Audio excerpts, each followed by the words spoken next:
ബി.ജെ.പിയുടെ വഴിമുടക്കാൻ ഇടതും വലതും. പാലക്കാട് തിരക്കിട്ട ചർച്ചകൾ. സ്വതന്ത്രൻ നിർണായകമാകും. തദ്ദേശ തെരഞ്ഞെടുപ്പ് ഫലപ്രഖ്യാപനം പുറത്തുവന്നതിന് പിന്നാലെ പാലക്കാട് നഗരസഭയിൽ രാഷ്ട്രീയ നീക്കങ്ങൾ സജീവമായി നടക്കുന്നു. നഗരസഭയിൽ ബി.ജെ.പിയുടെ ഭരണം തടയാൻ മുന്നണികൾ സഖ്യസാധ്യത അന്വേഷിക്കുകയാണ്. ബി.ജെ.പിയെ മാറ്റി നിർത്തുമെന്നാണ് പ്രധാന ലക്ഷ്യമെന്ന് Palakkad DCC president A Thankappan പറഞ്ഞു. സഖ്യസാധ്യതയും അദ്ദേഹം തള്ളിക്കളഞ്ഞിട്ടില്ല. ബി.ജെ.പിയെ മാറ്റി നിർത്താൻ സ്വതന്ത്രനുമായി സഹകരിക്കുമെന്നും അദ്ദേഹം കൂട്ടിച്ചേർത്തു. അതേസമയം പാലക്കാട് നഗരസഭയിൽ മതേതര സഖ്യസാധ്യത CPM-ഉം തള്ളുന്നില്ല. ബി.ജെ.പി ഭരണം ഒഴിവാക്കാൻ കോൺഗ്രസുമായി സഹകരിക്കുമെന്ന കാര്യം ചർച്ച ചെയ്യുമെന്നാണ് വിവരം.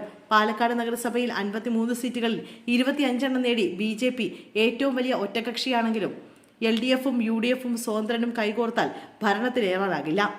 എന്നാൽ ജമാഅത്തെ ഇസ്ലാമിയുമായി സഹകരിക്കുന്ന കോൺഗ്രസിനെ പിന്തുണയ്ക്കുന്നത് എളുപ്പമല്ലെന്നും CPM നേതാവ് NN കൃഷ്ണദാസ് പറഞ്ഞു. പാലക്കാട് നഗരസഭയിൽ ബി.ജെ.പിയെ ഭരണത്തിൽ നിന്ന് അകറ്റി നിർത്താൻ മതേതര ചേരികൾ ഒന്നിക്കണമെന്ന് VK ശ്രീകണ്ഠൻ MP പ്രതികരിച്ചിരുന്നു. അതേസമയം ഇക്കാര്യത്തിൽ LDF-ഉം UDF-ഉം കൈകോർക്കുമോ എന്നാണ് അറിയേണ്ടത്. UDF-ന് 18 സീറ്റ്, ഇടതുപക്ഷത്തിന് 9. ഒരു കോൺഗ്രസ് വിമതനും ജയിച്ചു. വോട്ടെണ്ണലിന്റെ തുടക്കത്തിൽ UDF വലിയ ലീഡ് പിടിച്ചിരുന്നെങ്കിലും അവസാന ഘട്ടത്തിൽ ബി.ജെ.പി മുന്നിലെത്തുകയായിരുന്നു. ഇതിനിടെ മതേതര മുന്നണിക്ക് പിന്തുണ നൽകുമെന്ന് കോൺഗ്രസ് വിമതനായി മത്സരിച്ച് ജയിച്ച H റഷീദ് അറിയിച്ചു. മതേതര മുന്നണിക്ക് പിന്തുണ നൽകുമെന്നും എന്ത് ഓഫർ തന്നാലും ബി.ജെ.പിയിലേക്കില്ലെന്നും അദ്ദേഹം പറഞ്ഞു. ആരും ഇതുവരെ സമീപിച്ചിട്ടില്ല. പാർട്ടി പുറത്താക്കിയ ആളായതിനാൽ സ്വതന്ത്രനായി തുടരുമെന്നും അദ്ദേഹം കൂട്ടിച്ചേർത്തു. കേരളത്തിൽ ബി.ജെ.പി ആദ്യമായി ഭരണത്തിലേറിയ നഗരസഭയാണ് പാലക്കാട്.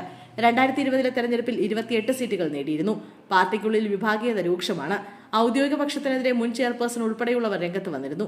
സ്ഥാനാർത്ഥി നിർണയത്തിൽ ഉൾപ്പെടെ വിവാദങ്ങളുണ്ടായി.